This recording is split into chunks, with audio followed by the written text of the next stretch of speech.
Have you ever faced a moment of choice that didn't just test your intellect, but your heart?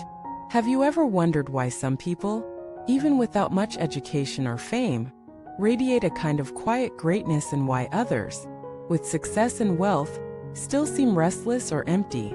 Welcome back to the channel. Today we're diving into a profound and often overlooked insight about spiritual growth.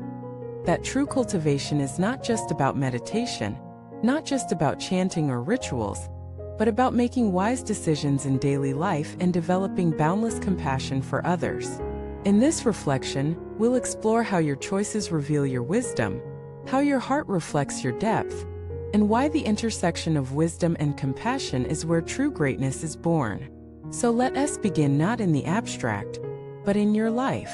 Think back to a time when you had to make a difficult decision, perhaps between what was easy and what was right, between short-term gain and long-term integrity, between silence and truth. These are not merely personal crossroads, they are moments of spiritual training. The choices you make in private, the ones no one sees, these are the real ground of your cultivation. Why? Because in those moments, there's no audience, no applause, just you and your conscience, just you and your values. This is where wisdom begins, not as book knowledge, not as spiritual theory, but as discernment. The ability to see clearly what leads to freedom and what leads to bondage. Wisdom is not about knowing more. It's about seeing through illusion, through ego, through fear.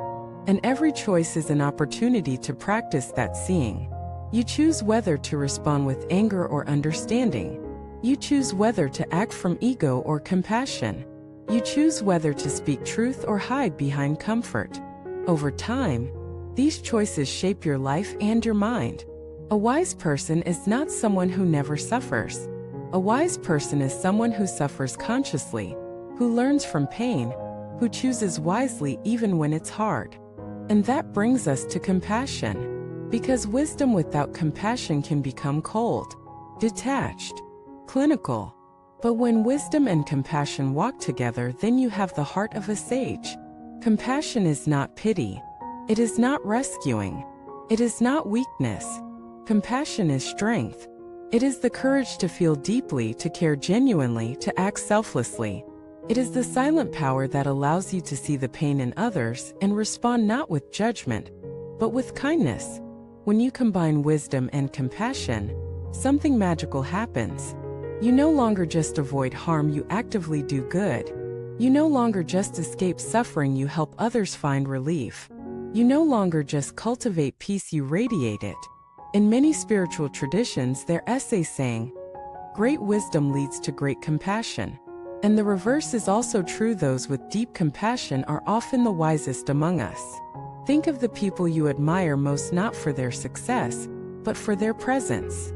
Chances are, they're not just smart. They're kind. Not just disciplined but warm. Not just insightful but humble.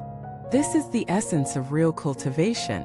Not the robes, not the titles, not the rituals, but how you treat people, how you show up, how you love. Let us look at a few real-life examples. Imagine a young woman caring for her elderly father.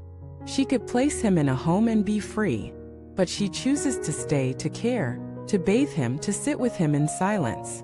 She loses sleep. She loses convenience. But she gains something priceless, a heart strengthened by love. That is spiritual practice.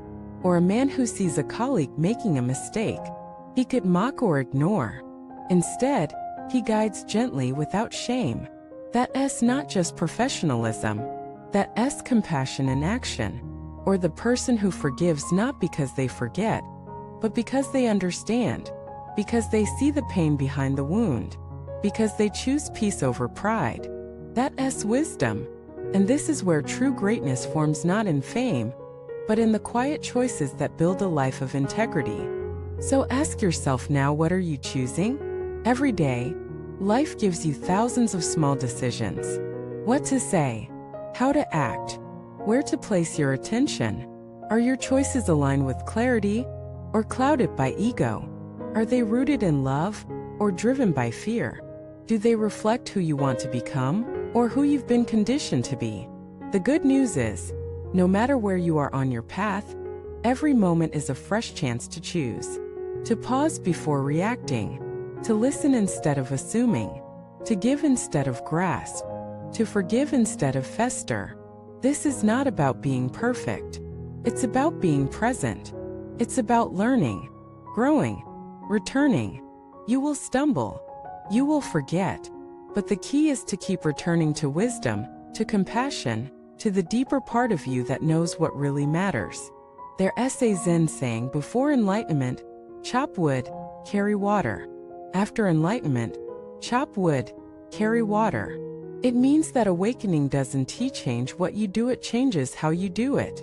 You don't need a new life to grow spiritually. You need new eyes. You don't need to escape your world. You need to enter it fully with clarity and kindness. You don't need to become someone else. You need to become who you really are. And who you really are beneath the stress, the stories, the striving is already wise, already compassionate, already enough. So today, wherever you are, begin again. Make one wise choice. Offer one kind word. Extend one moment of patience. And trust that these small acts matter. They are not meaningless. They are the foundation of your transformation.